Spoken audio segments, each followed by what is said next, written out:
Hello everyone, आप देख रहे हैं चैनल अमीन इन्फो। इस वीडियो में हम दिल्ली डाइट के काउंसलिंग प्रोसेस के बारे में बात करेंगे। आपका entrance exam, admit card, counselling में डॉक्यूमेंट क्या क्या चाहिए होते हैं, प्रोसेस काउंसलिंग का कैसे चलता है। आइए स्टार्ट करते हैं वीडियो को।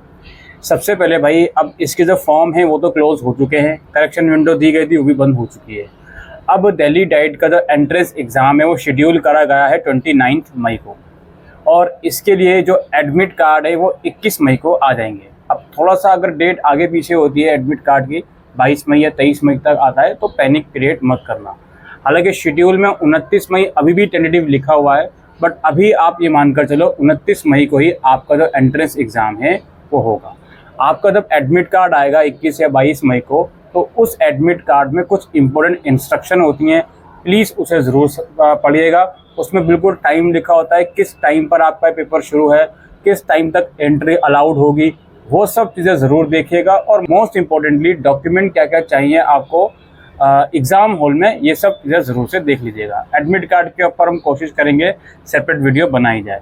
अब इस वीडियो में हम बात करते हैं काउंसलिंग के प्रोसेस की और काउंसलिंग में आने वाले डॉक्यूमेंट रिक्वायरमेंट की।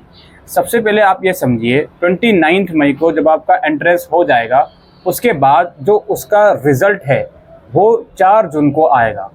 दिल्ली डाइट में एंट्रेंस एग्ज़ाम का जो रिज़ल्ट आता है, इसमें आपको आपका स्कोर नहीं बताया जाता, इसमें ये बताया जाता है कि आपकी रैंक कितनी है। मान लीजिए अगर 10,000 बच्चे डीएलएड में अपीयर हुए एंट्रेंस में, तो उन 10,000 बच्चों में से आपकी क्या रैंक है बेस्ड ऑन योर स्कोर।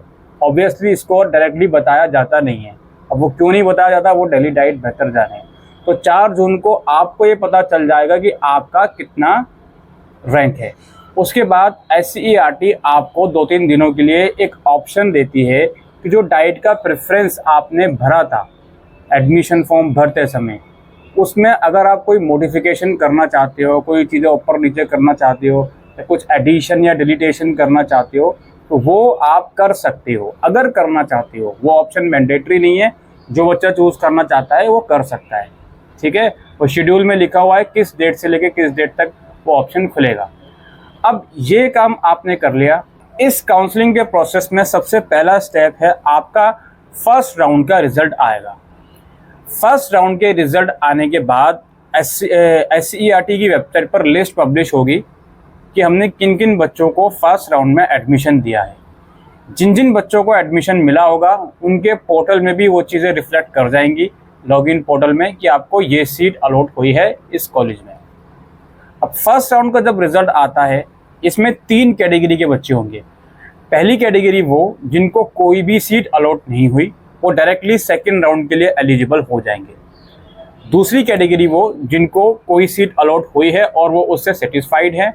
और तीसरी कैटेगरी वो जिनको कोई सीट अलॉट हुई है लेकिन वो उससे सेटिस्फाइड नहीं है। अब समझिए यहाँ पर प्रोसेस कैसे चलेगा फर्स्ट राउंड के बाद। देखिए, जिनका नाम नहीं आया उन्हें तो कुछ नहीं करना, उन्हें अब सेकंड राउंड का वेट करना है। लेकिन जिनका नाम आया उन्हें जाना पड़ेगा अपने कॉलेज में जहाँ पर भी उनका नाम आया है, उन्हें डॉक्यूमेंट लेकर वहाँ जाना पड़ेगा। अब डॉक्यूमेंट में क्या क्या चीज़ें लगेंगी ये समझ लो। देखो, सबसे पहले काउंसलिंग का जब रिज़ल्ट आएगा, सबसे पहला काम आपको क्या करना है, पार्ट एकेडमिक फ़ीस जो है, जो कि 3600 रुपये की है, जो कि एडजस्टेबल है फर्स्ट और सेकंड ईयर में, वो आपको पे करनी है। और जो भी शेड्यूल SCERT की वेबसाइट पर अवेलेबल है, उसी शेड्यूल के अंदर अंदर काउंसलिंग के लिए जाना है, पेमेंट करनी है, सब कुछ उसी शेड्यूल के अंदर अंदर करना है। तो आपको पार्ट एकेडमिक फ़ीस पे करनी है। उसके बाद डैशबोर्ड से अपना अलॉटमेंट लेटर डाउनलोड कर लेना है। देन फिर कुछ डॉक्यूमेंट्स हैं, उसे लेकर आपको वहाँ जाना है जिस कॉलेज में आपका नाम आया है। डॉक्यूमेंट में क्या क्या चीज़ें हो गई, 10th और 12th की मार्कशीट हो गई, 2-3 पासपोर्ट साइज फ़ोटोग्राफ रख लीजिएगा। मेडिकल सर्टिफिकेट रखना है आपको MBBS डॉक्टर द्वारा। अगर आपकी कोई रिजर्व कैटेगरी है उसका डॉक्यूमेंट रखना है, डिसेबल कैंडिडेट हो उसका डॉक्यूमेंट रखना है। बस यही कोई मेजर डॉक्यूमेंट है। इन सब डॉक्यूमेंट की 2-2 फोटोकॉपीज़ भी सेल्फ अटेस्टेड और ओरिजिनल भी ले जाइएगा। ठीक है, ये डॉक्यूमेंट आपको ले जाना है। इसके साथ साथ अगेन जो आपने पार्ट एकेडमिक फ़ीस पे करी है उसकी रिसिप्ट, और जो आप लोगों का अलॉटमेंट लेटर है उसकी रिसिप्ट, जो आपने एडमिशन फॉर्म इनिशियली भरा था उसका प्रिंट आउट, ये सब डॉक्यूमेंट लेकर आपको अपने इंस्टीट्यूट जाना है, वहाँ पर वेरिफिकेशन करवाना है। वेरिफिकेशन करने के बाद then you have to decide online कि अगर आप अपनी सीट से सेटिस्फाइड हो तो फ्रीज कर लो, नहीं हो तो अपग्रेड के लिए चले जाओ। ठीक है, इसके बाद आएगा सेकंड राउंड। सेकंड राउंड में कौन कौन स्टूडेंट एलिजिबल हैं? जिनको फर्स्ट राउंड में कोई भी सीट अलॉट नहीं हुई, प्लस जिनको फर्स्ट राउंड में कोई सीट अलॉट हुई थी और उन्होंने अपग्रेड का ऑप्शन चुना है।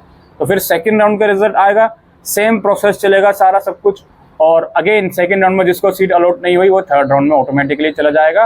और अगर सेकंड राउंड में जिसको सीट अलॉट हुई है वो डिससेटिस्फाइड है तो वो काउंसलिंग का पूरा प्रोसेस करेगा और अपग्रेड कर लेगा। ठीक है, काउंसलिंग का पूरा प्रोसेस जो मैंने फर्स्ट राउंड में बताया, सेम प्रोसेस सेकंड राउंड में करना पड़ेगा। अच्छा, फर्स्ट राउंड से लेके सेकंड राउंड में आने के बाद भी आपको सेम कॉलेज ही अलॉट होता है, तो दोबारा से अगर आपको अपग्रेड करना है तो दोबारा से उस कॉलेज में जाने की ज़रूरत नहीं है, आप डैशबोर्ड से दोबारा से उसको अपग्रेड कर सकते हो। लेकिन अगर आपको फर्स्ट से सेकंड राउंड में कोई नया कॉलेज अलॉट हो गया, उससे भी आप सेटिस्फाइड नहीं हो, तो उसमें भी आपको थर्ड राउंड में जाने के लिए जो नया कॉलेज अलॉट हुआ है वहाँ जाना पड़ेगा और आपको फिर अपग्रेड का ऑप्शन चूज़ करना पड़ेगा वेरिफिकेशन के बाद। यहाँ पर एक बात और समझने की है, अगर आप ये सोचकर बैठे हो कि किसी राउंड में मुझे कॉलेज अलॉट हुआ और उससे मैं सेटिस्फाइड नहीं हूँ तो मैं डायरेक्टली नेक्स्ट राउंड में चला जाऊँगा, तो ये आपकी गलतफहमी है। आप किसी भी राउंड में कॉलेज आपको अलॉट होता है, उसमें आप कोई एक्टिविटी नहीं करते तो आपको नेक्स्ट नॉर्मल राउंड्स में कंसिडर नहीं करा जाएगा।